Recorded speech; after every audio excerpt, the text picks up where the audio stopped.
آج اگر کوئی سسٹم کمزور ہے، حکومتیں کمزور ہیں، ادارے کمزور ہیں، وہ کمی بیشی کرنے والوں کو، زیادتی کرنے والوں کو اپنی گرفت میں نہیں لا سکتے، یا جو اس سے اوپر بیٹھے ہوئے ہیں وہ خود اس جرم میں مبتلا ہیں،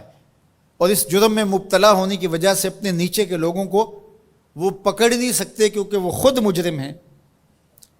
تو اگر نظام میں سکم کی وجہ سے کوئی شخص فائدہ حاصل کرتا ہے، اللہ ارشاد فرماتا ہے الا یظن اولئک انہم مبعوثون، وہ یہاں تو لوگوں کو دجل دے بیٹھے، لوگوں کو فریب دے دیا، دھوکہ دے دیا، کسی کی آنکھوں میں مٹی جھونک دی اور کام صحیح نہیں کیا لیکن اچھا بن کے کسی کے سامنے پیش ہو گئی، یہاں تو کر سکتے ہیں، لیکن اللہ تعالیٰ نے ارشاد فرمایا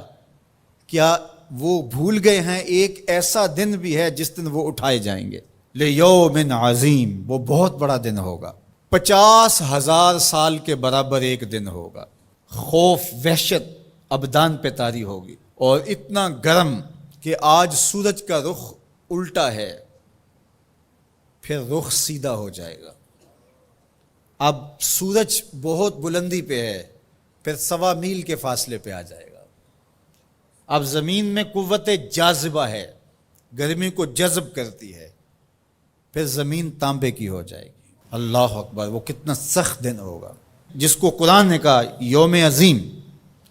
اللہ کی عظمت و جلالت کے اظہار کا دن ہوگا، لیکن میرے حضور نے فرمایا کہ 7 اشخاص ایسے ہوں گے جنہیں اللہ اس دن اپنے عرش کا ٹھنڈا سایہ عطا فرمائے۔ ان میں سے نمبر 1 امام عادل، عادل حکمران جو انصاف کے تقاضوں کو بہر صورت پورا کرتا ہے اگرچہ قریبی ہی کیوں نہ ہو۔ دوسرا شخص وشاب نشأ فی عبادت اللہ، وہ جوان جس کی جوانی اللہ کی عبادت میں گزری۔ آج تو میرے جوان کی جوانی سوشل میڈیا پہ گزر رہی ہے، آج میرے جوان کی جوانی تو گلیوں چوکوں اور بازاروں میں گزر رہی ہے۔ تیسرا شخص ورجل قلبہ معلق بالمساجد، وہ آدمی جس کا دل مسجدوں سے جڑا رہتا ہے،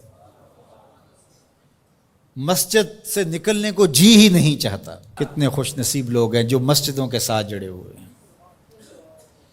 ایک روایت میں فرمایا جس شخص کو مسجد کی دیکھ بھال کرتے دیکھو، مسجد کی صفائی کر رہا ہے، وہاں پڑی ہوئی کوئی نامناسب چیز اٹھا رہا ہے، مسجد میں روشنی کا انتظام کر رہا ہے، مسجد میں خوشبو کا انتظام کر رہا ہے،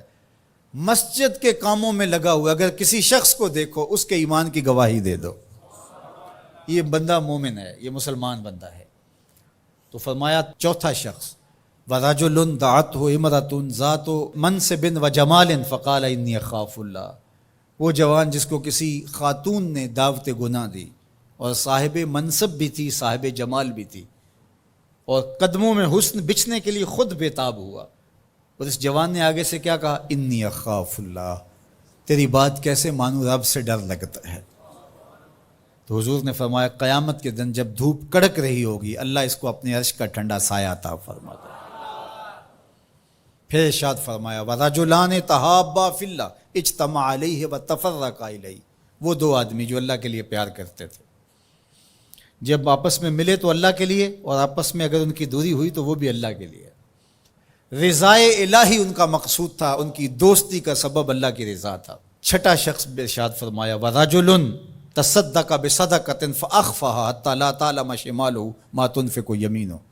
وہ شخص جس نے صدقہ کیا اور اتنے مخفی انداز میں کیا کہ جو دائیں ہاتھ نے صدقہ کیا بائیں کو خبر بھی نہیں ہوئی۔ اللہ اکبر، ہم نے اپنے بزرگوں کا یہ مزاج دیکھا ہے کہ وہ دیتے ہوئے جس کو دے رہے ہیں اس سے بھی آنکھیں نہیں ملا رہے ہوتے کہ اس کو کوئی شرمندگی نہ ہو۔ اور 7واں شخص وَرَجُلٌ ذَكَرَ اللَّهَ خَالِيًا فَفَاضَتْ عَيْنَاهُ، وہ شخص جس نے تنہائی میں بیٹھ کے اللہ کا ذکر کیا، کوئی دیکھنے والا نہیں تھا، اکیلا بیٹھا تھا اور اللہ کا ذکر کر رہا، محبت الہی کی وجہ سے اس کی آنکھوں میں آنسو امڈ آئے۔ تو میرے اور آپ کے آقا و مولا فرماتے ہیں قیامت کے دن جب کوئی سایہ نہیں ہوگا اللہ اسے اپنے عرش کا ٹھنڈا سایہ عطا فرمائے۔ اللہ ہمیں رحمت للعالمین کا صدقہ جہنم کی سختیوں سے نجات عطا کرے اور ایسے اعمال بجا لانے کی توفیق دے جو جنت کے راستے کا سبب بنے اور جہنم سے آزادی کا مجدہ جاں فضا بنے۔